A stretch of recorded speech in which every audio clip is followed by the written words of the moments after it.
एक चाहिँ रिया हेर्नु नि छैन यहाँ अगाडि नै फोटोकै भन्दैन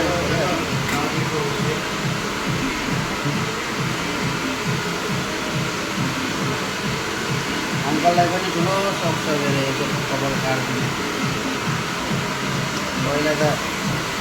एकपल्ट कि कतिपल्ट दुईपल्ट त काटेको जस्तो लाग्यो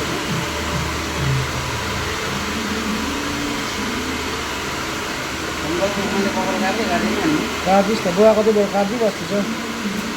त्यति बेला पो तर ट्रेनिङ गरेको होइन आता फेरि क्यामेरादेखि पछा टाउको आफू लुकिहाल्यो भने त बोल्दै छोड्यो फोकस गरौ सबैले निकालिरहेको छु भने मलाई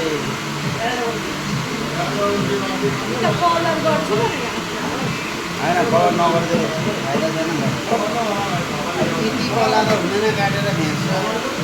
निकाल भइदियो त उयो त्यही भनेर नगर्ने नेचुरल फोटो एस कलर नगरौँ सेतो भएपछि आफै एस कलर भइहाल्छ सेतो आउँदैछ पुरा त्यहाँबाट एस कलर आफै हुन्छ भनेको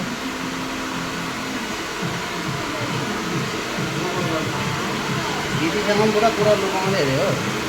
को दिदी हो दिदीसँग के कुरा पर्दाखेरि पुरा कुरा लुकाउँदै अरे खै मलाई थाहा भएन त्यो दिदीले भन्नु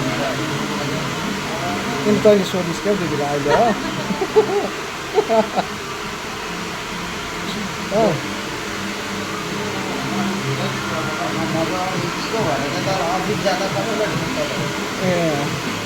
रेला गरेको जस्तो लाग्यो होला